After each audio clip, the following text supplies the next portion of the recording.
Hello students, class 12 के probability distribution of a random variable section में पिछले class में हमने probability distribution of a random variable का मीन, वेरिएंस और स्टैंडर्ड डिविएशन निकालना सीखा था। आज के इस वीडियो में हम लोग प्रोबेबिलिटी डिस्ट्रीब्यूशन के मीन, स्टैंडर्ड डिविएशन और वेरिएंस के वर्ड प्रॉब्लम पे क्वेश्चन देखेंगे। पिछले क्वेश्चन में भी आपने देखा था कि मीन और वेरिएंस का फॉर्मूला बस आपको याद करना था, और वेरिएंस का जो स्क्वायर रूट होता है उसी को किसी प्रोबेबिलिटी डिस्ट्रीब्यूशन का हम स्टैंडर्ड डिविएशन कहते हैं। तो हम लोग अब बात करने जा रहे हैं क्या इस क्वेश्चन पे, एक दो क्वेश्चन इस पे कराते हैं। उसके बाद पहले आपके पास जो भी किताब है उसके एग्जाम्पल्स के सारे क्वेश्चंस बनाएंगे वर्ड प्रॉब्लम के। जब एग्जाम्पल के क्वेश्चन बन जाए या दोनों क्वेश्चन समझ में आ जाए तो उसके बाद आप अपने एक्सरसाइज के क्वेश्चन बनाएंगे। जो डाउट होगा वो हम तक पहुंचाएंगे। इसके लिए समय रहेगा 2-3 दिनों का। सारे डाउट आप हम तक पहुंचाएंगे। फिर एक हम प्रोबेबिलिटी डिस्ट्रीब्यूशन और रैंडम वेरिएबल का डाउट क्लास बनाएंगे जिसमें सारे क्वेश्चन हम सॉल्व करेंगे। यहाँ पे है find the mean and variance of the number of tails. Number of tails क्या है? एक रैंडम वेरिएबल है जिसका मीन और वेरिएंस निकालना है। When 3 coins are tossed simultaneously, जब 3 कॉइन्स को एक ही साथ क्या किया जाता है? टॉस किया जाता है। तो यहाँ पे देखिए इसका सॉल्यूशन क्या लिखेंगे कि व्हेन 3 कॉइन्स आर टॉस्ड, जब 3 कॉइन्स को क्या किए जाते हैं? टॉस किए जाते हैं। When 3 coins are tossed simultaneously, let कर देते हैं यहाँ पे, let x equal to number of tails, क्योंकि नंबर ऑफ टेल्स का ही हमको क्या निकालना है? तो नंबर ऑफ टेल्स का ही मीन वेरिएंस निकालना है, या प्रोबेबिलिटी डिस्ट्रीब्यूशन पहले निकालेंगे तब उसका मीन वेरिएंस निकलेगा।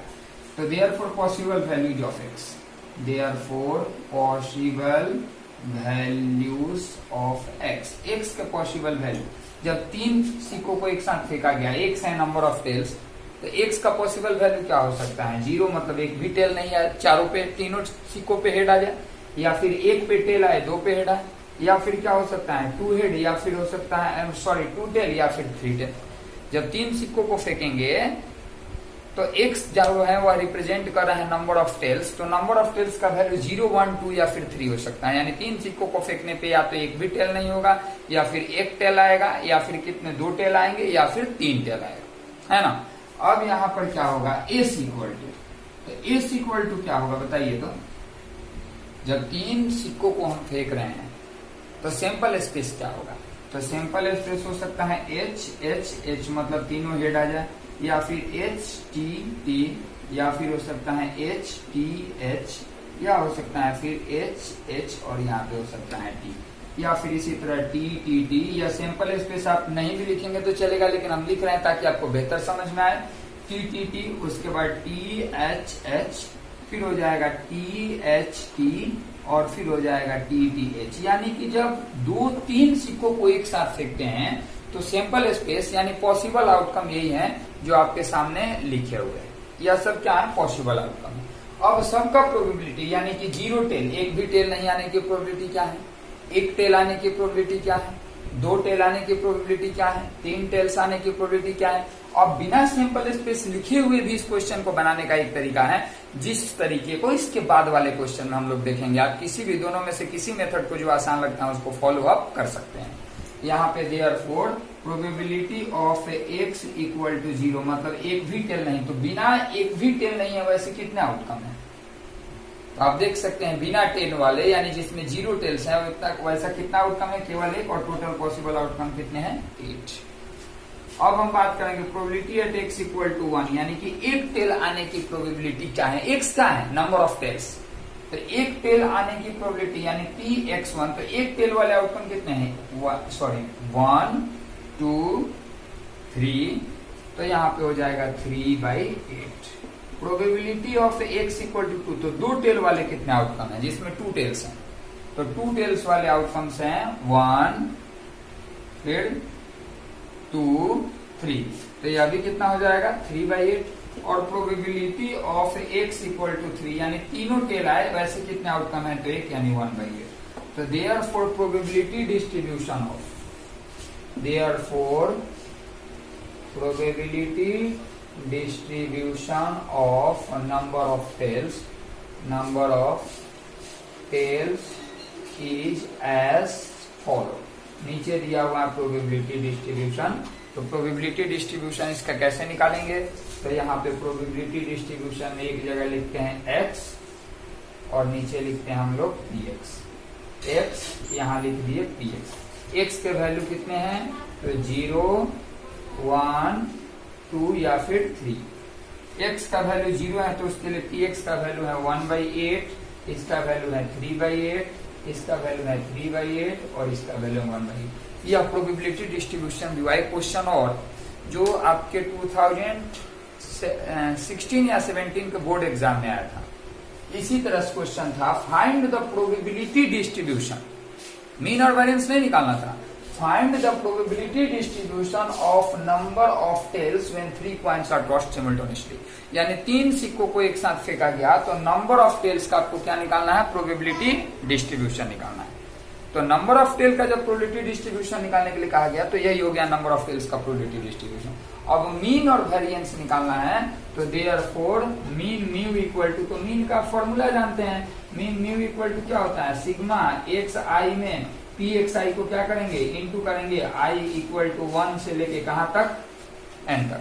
यानी 0 को 1/8 में, 1 को 3/8 में, 2 को 3/8 में और 3 को 1/8 में मल्टीप्लाई करेंगे और सबको क्या करेंगे, जोड़ देंगे। इसके लिए हम बना देंगे, अगर आपने क्वेश्चन नहीं नोट किया तो पहले क्वेश्चन नोट करें क्योंकि क्वेश्चन को मिटाना पड़ेगा।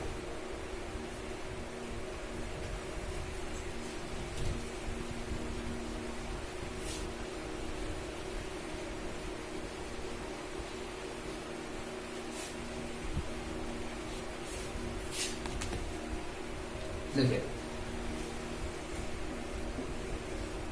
तो इक्वल टू क्या हो जाएगा यहाँ पे, तो इक्वल टू एक्स आई यानी 0 को 1/8 में इंटू करेंगे, 0 इंटू 1/8 प्लस 1 को 3/8 में 1 into 3/8 plus 2 into 3/8 2 into 3/8 plus और यहाँ पे क्या हो जाएगा 3 इंटू 1/8 3 इंटू 1/8।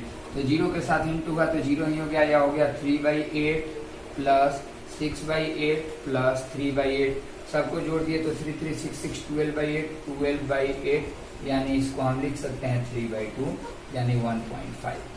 यही हम लोग का क्या निकल गया, मीन निकल गया।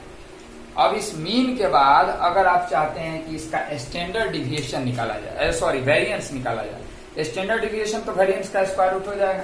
तो वेरिएंस ऑफ एक्स में क्या होगा, variance of x equal to, formula यही होता है ना, i equal to 1 to n। यहाँ पे x i को नहीं इंटू करते हैं, जितना x है 0 1 2 3 इन सबको उसके करस्पॉन्डिंग प्रोबेबिलिटी में इंटू किए हैं, तो करस्पॉन्डिंग प्रोबेबिलिटी में तो इंटू करेंगे लेकिन x के वैल्यू को नहीं, x के स्क्वायर्स के वैल्यू को करस्पॉन्डिंग प्रोबेबिलिटी में इंटू करते जाएंगे।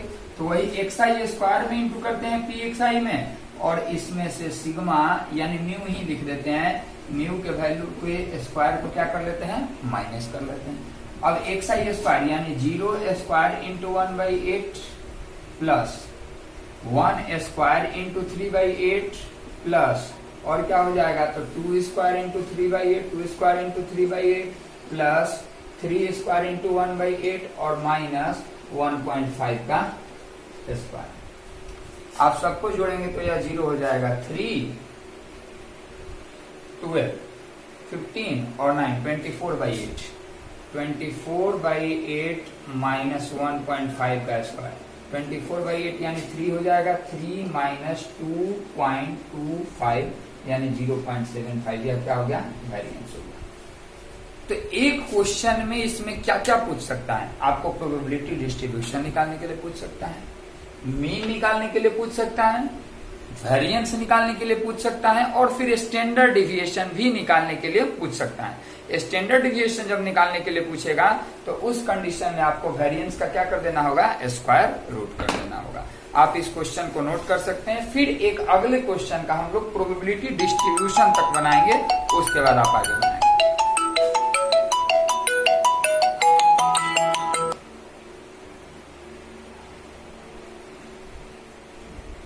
देखिए एक क्वेश्चन और हम लोग देखेंगे जिससे और ज्यादा क्लियर हो जाएगा कि प्रोबेबिलिटी डिस्ट्रीब्यूशन का वर्ड प्रॉब्लम कैसे सॉल्व होगा। एक चीज और कि अगर आपने प्रोबेबिलिटी डिस्ट्रीब्यूशन टेबल बना लिया तो फिर उसका मीन, वेरिएंस और स्टैंडर्ड डेविएशन निकालना आसान चीज होगा, अगर आपको फॉर्मूला याद है तो एग्जाम में भी। लेकिन मेन वर्क है प्रोबेबिलिटी डिस्ट्रीब्यूशन टेबल बनाना, जिसके लिए पहले बताया एग्जाम्पल, फिर एक्सरसाइज के क्वेश्चंस बनाने हैं, इनको समझना है। जहां प्रॉब्लम होगा उसके लिए आप हमसे किसी भी माध्यम से कंसल्ट कर सकते हैं। यहाँ पे लिखा है find the probability distribution of number of doublets during 3 throws of a pair of dices. वही क्वेश्चन आ गया, ये पेयर ऑफ डाइसेस है, एक बार फेंका गया, 2 बार फेंका गया और 3 बार फेंका गया, तो उसमें डबलेट्स का नंबर क्या हो सकता है।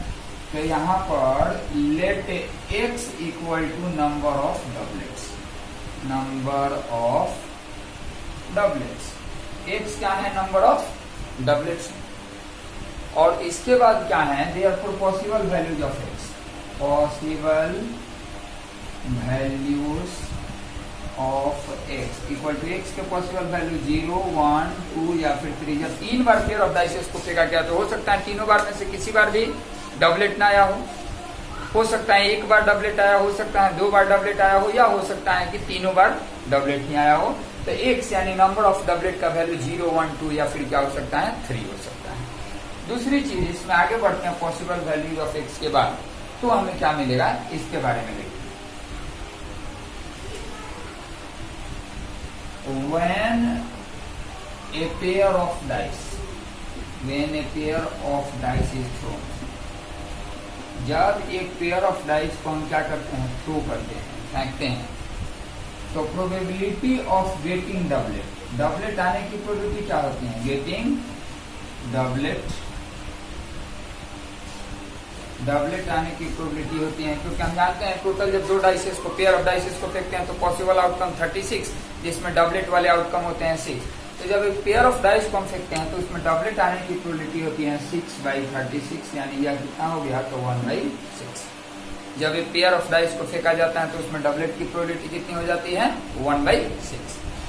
दूसरा चीज है probability of getting a doublet हो गया, probability of getting not doublet, getting not a doublet, एक डबलेट नहीं आने की प्रोबेबिलिटी क्या होगी, तो यह हो जाएगा 30/36, यानी कि यह हो जाएगा 5/6, यानी कि 6 टाइम में 1 टाइम चांस होता है डबलेट आने की, एक ही बार फेंका गया तो, और 5 बार चांस होते हैं डबलेट नहीं आने की।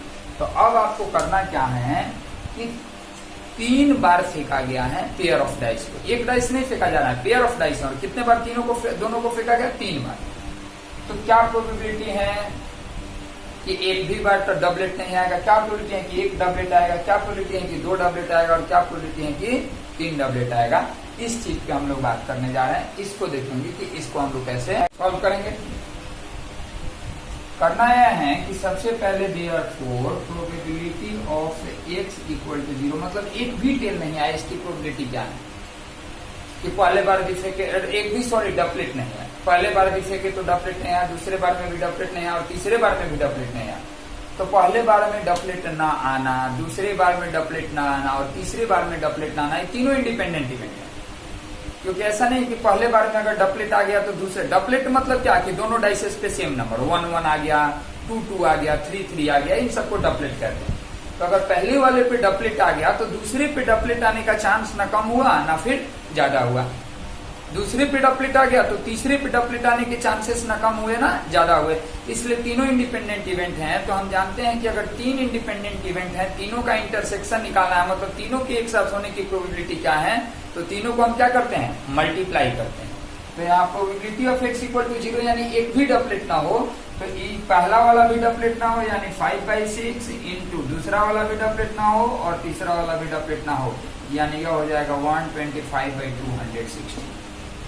दूसरा probability at x equal to 1, यानी कि एक डबलेट आने की प्रोबेबिलिटी क्या है, यानी पहला डबलेट आए, अगर पहला डबलेट आए, डबलेट आने की प्रोबेबिलिटी है 1/6, तो दूसरा और तीसरा डबलेट ना आए, प्लस अगर दूसरा वाला डबलेट आए तो फिर पहला ना आए, मतलब 5/6, दूसरा आए और फिर तीसरा 5/6, और फिर प्लस हो जाएगा 5/6 इंटू 1/6। इन सबको जब आप ऐड करेंगे तो नीचे हो जाएगा 216, और ऊपर क्या हो जाएगा, तो 25, 25, 50, 25, 25, 50 और 50, 75, क्या होगा। तीसरा जब हम आ जाते हैं किस चीज में, तो probability at x equal to 2, यानी कि 2 डबलेट आने की प्रोबेबिलिटी क्या है, तो दो डबलेट आने की प्रोबेबिलिटी, यानी कि अगर पहले पे डबलेट आए तो दूसरे तीसरे पे ना आए, दो डबलेट, यानी अगर पहले दूसरे पे आए तो तीसरे पे ना आए। तो इसके लिए हम कैसे निकालेंगे, तो x इक्वल टू 1/6 पहले पे आए, 1/6 क्या है, डबलेट आने की प्रोबेबिलिटी, और 5/6 क्या है, डबलेट नहीं आने की प्रोबेबिलिटी।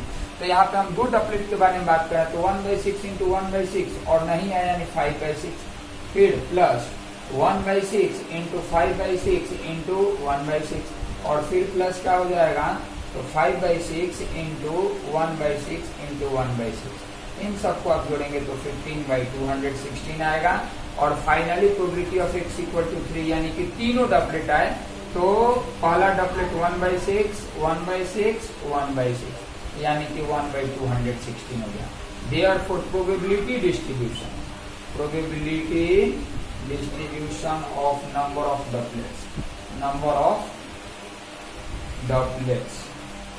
डबलेट्स का प्रोबेबिलिटी डिस्ट्रीब्यूशन क्या होगा, तो वहां पे यह इस क्वेश्चन में लिख के और यहाँ पे बस टेबल इसका बनाना है, x px 0 यानी एक भी डबलेट नहीं, 1 यानी एक डबलेट, 2 यानी दो डबलेट और 3 यानी कि तीन डबलेट।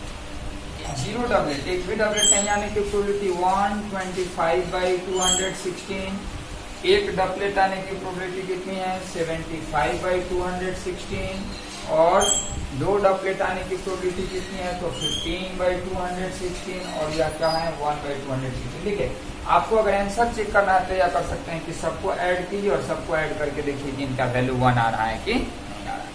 अगर सबका वैल्यू 1 आ रहा है तो हम बोल सकते हैं कि यह एक प्रोबेबिलिटी डिस्ट्रीब्यूशन है। अब अगर आगे इस क्वेश्चन में मीन वेरिएंस या स्टैंडर्ड डिविएशन निकालने के लिए कहा जाए तो पीछे के क्वेश्चन में आप जैसे मीन वेरिएंस और स्टैंडर्ड डिविएशन निकालते हुए आ रहे थे वैसे निकाल सकते हैं। आज के इस वीडियो में इतना ही। अगला वीडियो आपके डाउट क्वेश्चन का होगा, इसलिए जो भी क्वेश्चन इसके नहीं बने वह सारे के सारे क्वेश्चन हम तक पहुंचाएं। अगले वीडियो में हम लोग डाउट के बारे में बात करेंगे।